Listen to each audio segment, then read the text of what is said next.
medio de la crisis que estamos viviendo, huracanes, terremotos, incendios, pandemia, necesitamos un mensaje a nuestro corazón. Ministerio al pequeño rebaño. Saludos de parte de su amigo el pastor Miguel Tirado. Hoy nuevamente nos dirigimos con otro tema al pequeño rebaño. Nos proponemos comentar acerca del capítulo 25 del libro El conflicto de los siglos, titulado Jesucristo nuestro abogado. Me acompaña el pastor Orlando González y es un gozo invitarles para orar a nuestro Dios. Eterno y amado Padre, gracias por el privilegio de estudiar tu palabra. Gracias porque tú te has revelado a tu familia en esta tierra y nos has mostrado cómo es tu ministerio y el proceso de salvación. Bendícenos hoy y danos el gozo de entender tu palabra y reafirmar nuestras vidas como miembros de la familia eterna. En el nombre de Jesús. Amén. Amén. El asunto del santuario fue la clave que aclaró el misterio del desengaño en 1844. Reveló todo un sistema de verdades que formaban un conjunto armonioso y demostraban que la mano de Dios había dirigido al gran movimiento adventista. Al poner de manifiesto la situación y la obra de su pueblo, le comenzaba a indicar al pueblo cuál era su deber de ahí en adelante. Como los discípulos de Jesús, después de la noche terrible de su angustia y desengaño, cuando Jesús fue crucificado, asimismo se gozaron al Señor cuando lo vieron vivo. Así también se regocijaron ahora los que habían esperado con fe la segunda venida y habían esperado que vendría en gloria para recompensar a sus siervos. Como sus esperanzas fueron chasqueadas, perdieron de vista a Jesús y como María al lado del sepulcro exclamaron: se han llevado a mi Señor y no sé dónde le han puesto. Entonces, en el lugar santísimo, contemplaron otra vez a su compasivo sumo sacerdote, que debía aparecer pronto como su rey y libertador. La luz del santuario iluminaba lo pasado, lo presente y lo porvenir. Supieron que Dios les había guiado por su propia providencia infalible, aunque como los primeros discípulos, ellos mismos no habían comprendido el mensaje que daban. Este había sido correcto en todo sentido. Al proclamarlo, habían cumplido los designios de Dios y su labor no había sido vana en el Señor.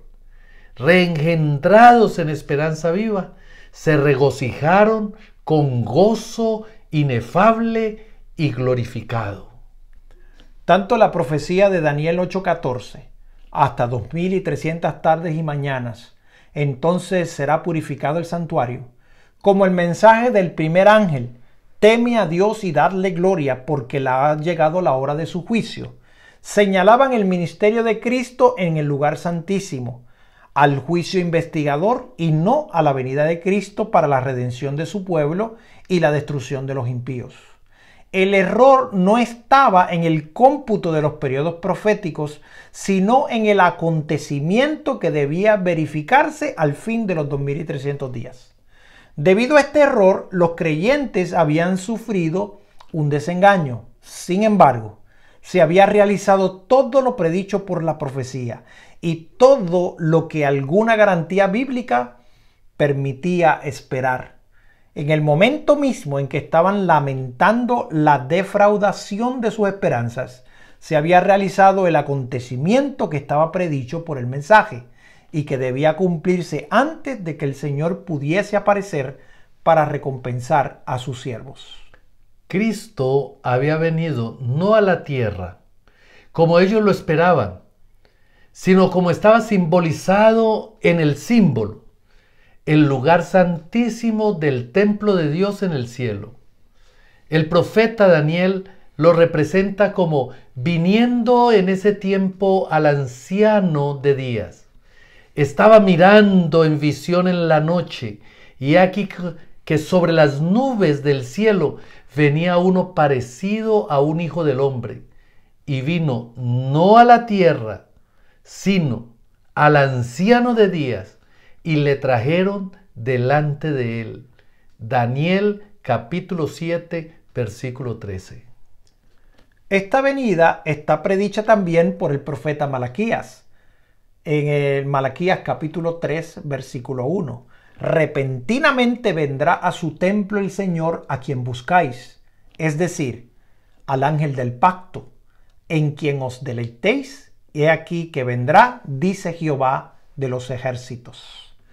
La venida del Señor a su templo fue repentina, de modo inesperado para su pueblo.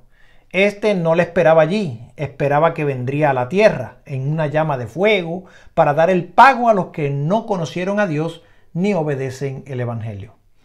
Pero el pueblo no estaba aún preparado para ir al encuentro del Señor. Todavía le quedaba una obra de preparación para cumplir. Debía serle comunicada una luz que dirigía su espíritu hacia el templo de Dios en el cielo.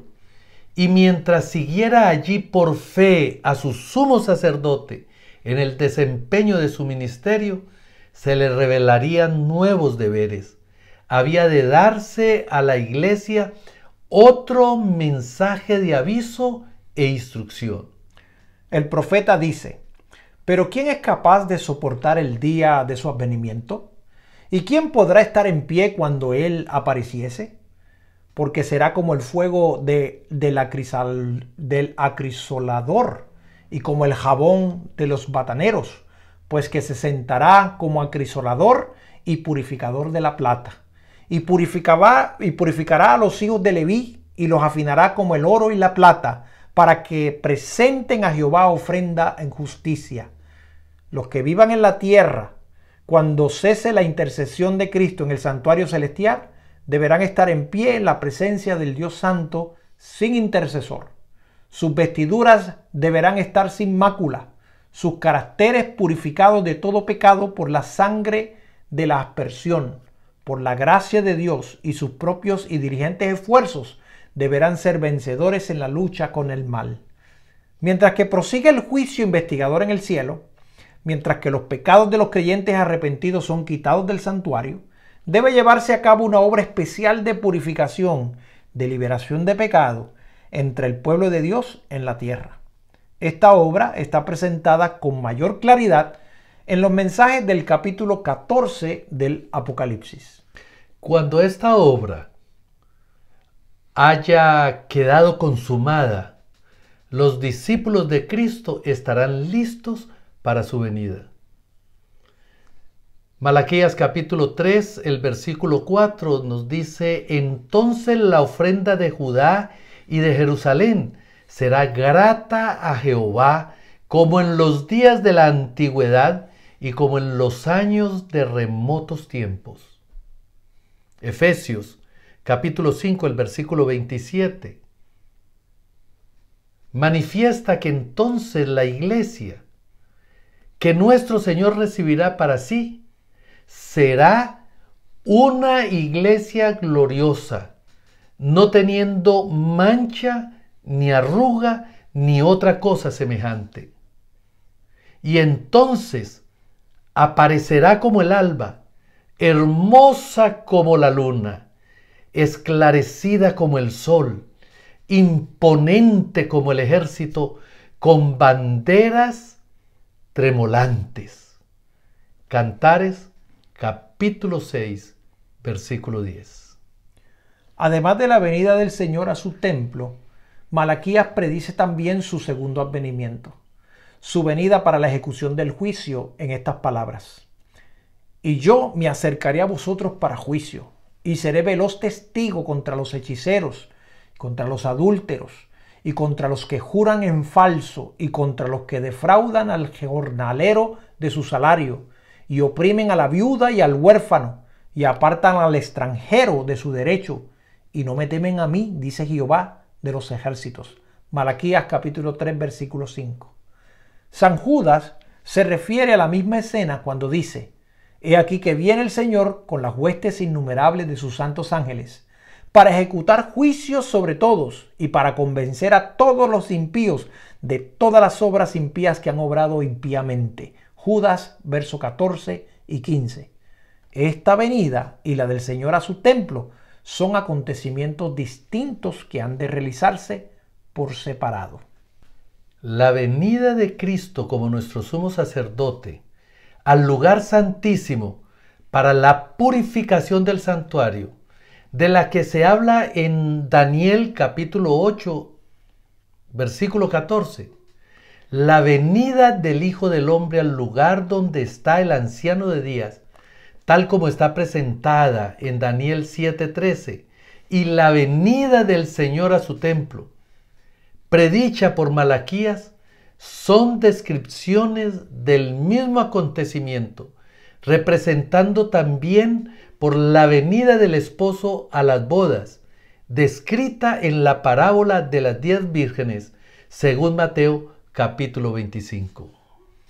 En el verano y el otoño de 1844 fue hecha esta proclamación: he aquí viene el esposo. Se conocieron entonces las dos clases de personas representadas por las vírgenes prudentes y fatuas. La una que esperaba con regocijo la aparición del Señor y se había estado preparando diligentemente para ir a su encuentro. La otra, presa del temor y obrando por impulso, se había dado por satisfecha con una teoría de la verdad, pero estaba destituida de la gracia de Dios. En la parábola, cuando vino el esposo, las que estaban preparadas entraron con él a las bodas. La venida del esposo presentada aquí se verifica antes de la boda. La boda representa el acto de ser investido Cristo de la dignidad de rey. La ciudad santa, la Nueva Jerusalén, que es la capital del reino y lo representa, se llama la novia, la esposa del Cordero. El ángel dijo a San Juan: ven acá y te mostraré la novia, la esposa del Cordero. Me llevó en espíritu, agrega el profeta, y me mostró la santa ciudad de Jerusalén descendiendo del cielo desde Dios. Apocalipsis capítulo 21, verso 9 y verso 10. Salta pues a la vista que la esposa representa la ciudad santa y las vírgenes que van al encuentro del esposo representan a la iglesia. En el Apocalipsis, el pueblo de Dios lo constituyen los invitados a la cena de las bodas. Apocalipsis capítulo 19, versículo 9. Si son los invitados, no pueden representar también a la esposa. Cristo, según el profeta Daniel, recibirá del anciano de días en el cielo el dominio y la gloria y el reino, y recibirá la nueva Jerusalén, la capital de su reino, preparada como una novia engalanada para su esposo. Daniel capítulo 7, 14, Apocalipsis 21, 2. Después de recibir el reino, vendrá en su gloria como Rey de reyes y Señor de los señores, para redimir a los suyos, que se sentarán con Abraham e Isaac y Jacob en el reino, para participar de la cena de las bodas del Cordero. La proclamación, he aquí viene el esposo, en el verano de 1844, indujo a miles de personas a esperar el advenimiento inmediato del Señor. En el tiempo señalado vino el esposo, no a la tierra, como el pueblo esperaba, sino hasta donde estaba el anciano de días en el cielo, a las bodas, es decir, a recibir su reino. Las que estaban preparadas entraron con él a las bodas y fue cerrada la puerta. No iban a asistir en persona a las bodas, ya que éstas se verificaban en el cielo mientras ellas están en la tierra. Los discípulos de Cristo han de esperar a su Señor cuando haya de volver de las bodas. Lucas capítulo 12, verso 36. Pero deben comprender su obra y seguirle por fe mientras entra en la presencia de Dios. En ese sentido es en el que se dice que ellos van con él a las bodas. Según la parábola, fueron las que tenían aceite en sus vasos con sus lámparas quienes entraron a las bodas. Los que junto con el conocimiento de la verdad de las Sagradas Escrituras tenían el Espíritu y la gracia de Dios, y que en la noche de su amarga prueba habían esperado con paciencia, escudriñando la Biblia en busca de más luz, fueron las que reconocieron la verdad referente al santuario en el cielo y el cambio del ministerio del Salvador, y por la fe le siguieron en su obra en el santuario celestial. Y todos los que por el testimonio de las Escrituras aceptaron las mismas verdades, siguiendo por fe a Cristo, mientras se presenta ante Dios para efectuar la última obra de mediación y para recibir su reino en la conclusión de esta. Todos esos están representados como si entraran a las bodas. En la parábola del capítulo 22 de San Mateo, se emplea la misma figura de las bodas y se ve a la clara que el juicio investigador se realiza antes de las bodas.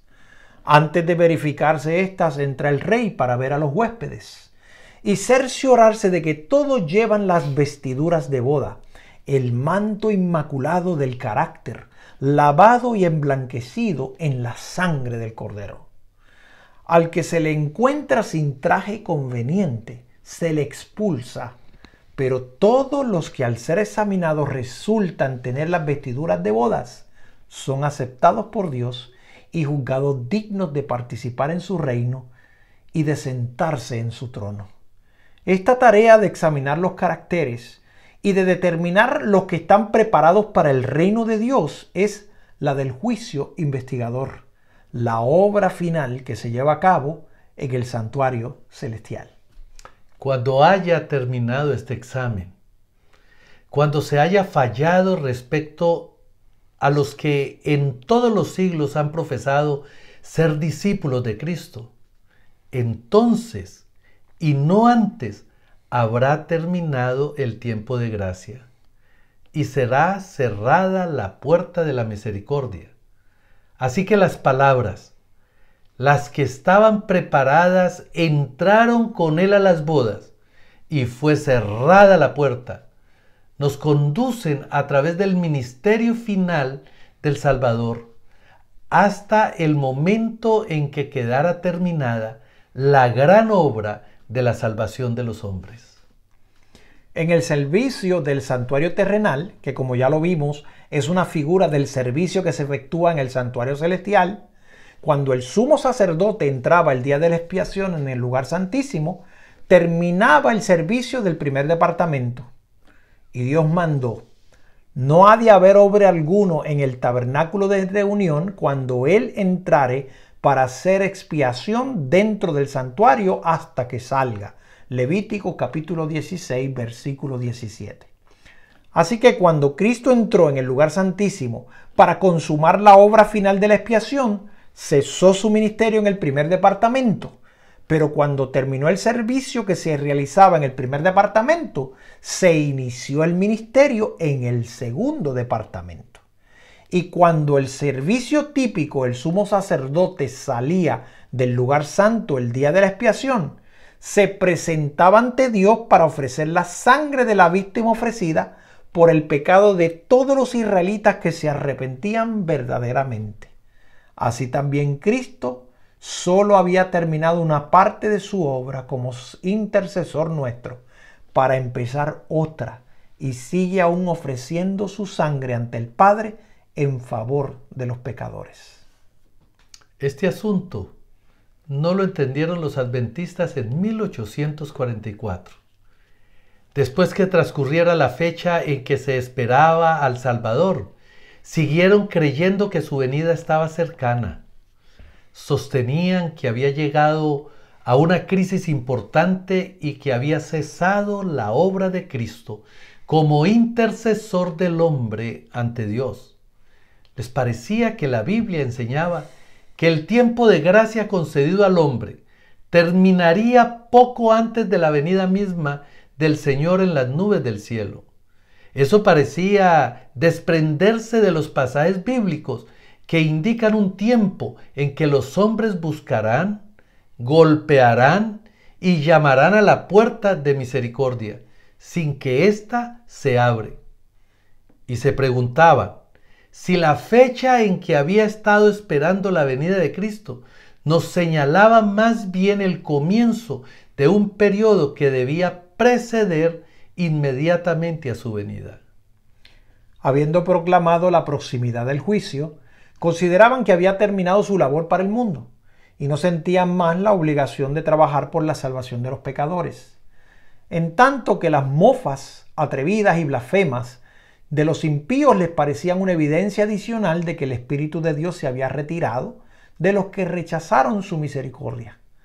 Todo esto le confirmaban en la creencia de que el tiempo de gracia había terminado, o como decían ellos entonces, que la puerta de la misericordia estaba cerrada. Pero una luz más viva surgió del estudio de la cuestión del santuario. Vieron entonces que tenía razón al creer que el fin de los 2300 días, en 1844, había marcado una crisis importante.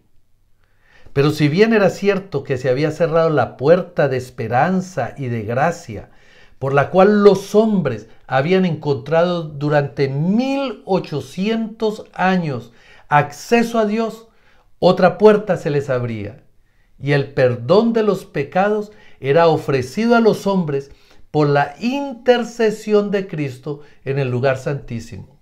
Una parte de su obra había terminado tan solo para dar lugar a la otra. Había aún una puerta abierta para entrar en el santuario celestial donde Cristo oficiaba en favor de los pecadores. Entonces comprendieron la aplicación de las palabras que Cristo dirigió en el Apocalipsis a la iglesia correspondiente al tiempo en que ellos mismos estaban viviendo. Estas cosas dice el que es santo, el que es veraz, el que tiene la llave de David, el que abre y ninguno cierra, el que cierra y ninguno abre. Yo conozco tus obras. He aquí, he puesto delante de ti una puerta abierta, la cual nadie podrá cerrar. Apocalipsis capítulo 3, versículos 7 y 8. Son los que por fe siguen a Jesús en su gran obra de expiación, quienes reciben los beneficios de su mediación por ellos, mientras que los que rechazan la luz que pone a la vista este ministerio no les beneficia. Son los que por fe siguen a Jesús en su gran obra de expiación, quienes reciben los beneficios de su mediación por ellos, mientras que a los que rechazan la luz que pone a la vista este ministerio no les beneficia. Los judíos que rechazaron la luz concedida en el tiempo del primer advenimiento de Cristo y se negaron a creer en Él como el Salvador del mundo, no podían ser perdonados por intermedio de Él. Cuando en la ascensión Jesús entró por su propia sangre en el santuario celestial para derramar sobre sus discípulos las bendiciones de su mediación, los judíos fueron dejados en oscuridad completa y siguieron con sus sacrificios y ofrendas inútiles. Había cesado el ministerio de símbolos y sombras. La puerta por la cual los hombres habían encontrado antes acceso cerca de Dios no estaba más abierta. Los judíos se habían negado a buscarle de la sola manera en que podía ser encontrada entonces, por el sacerdocio en el santuario del cielo. No encontraban por consiguiente comunión con Dios. La puerta estaba cerrada para ellos. No conocían a Cristo como verdadero sacrificio y único mediador ante Dios. De ahí que no pudiesen recibir los beneficios de su mediación. La condición de los judíos incrédulos ilustra el estado de los indiferentes e incrédulos entre los profesos cristianos, que desconocen voluntariamente la obra de nuestro misericordioso sumo sacerdote. En el servicio típico, cuando el sumo sacerdote entraba en el lugar santísimo, todos los hijos de Israel debían reunirse cerca del santuario y humillar sus almas del modo más solemne ante Dios, a fin de recibir el perdón de sus pecados y no ser separados de la congregación. Cuánto más esencial es que en nuestra época antitípica de la expiación comprendamos la obra de nuestro sumo sacerdote y sepamos qué deberes nos incumben. Los hombres no pueden rechazar impunemente los avisos que Dios les envía en su misericordia. Un mensaje fue enviado del cielo al mundo en tiempo de Noé, y la salvación de los hombres dependía de la manera en que aceptaran ese mensaje. Los hombres no pueden rechazar impunemente los avisos de Dios.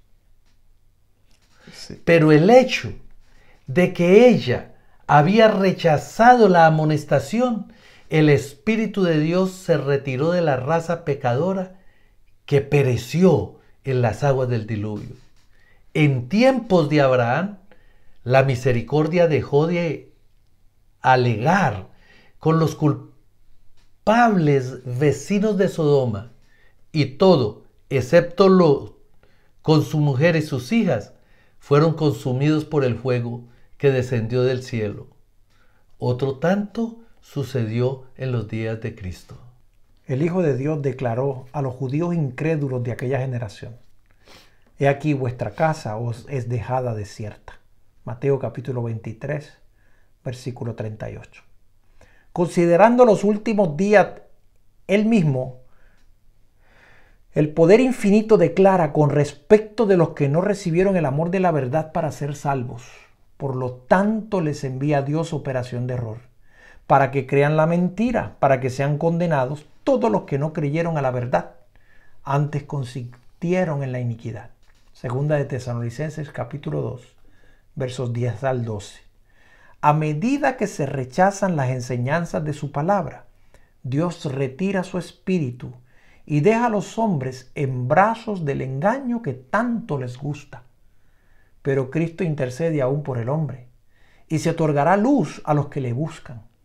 Aunque esto no lo comprendieron al principio los adventistas, les resultó claro después, a medida que los pasajes bíblicos que definen la verdadera posición de ellos empezaron a hacerse inteligibles.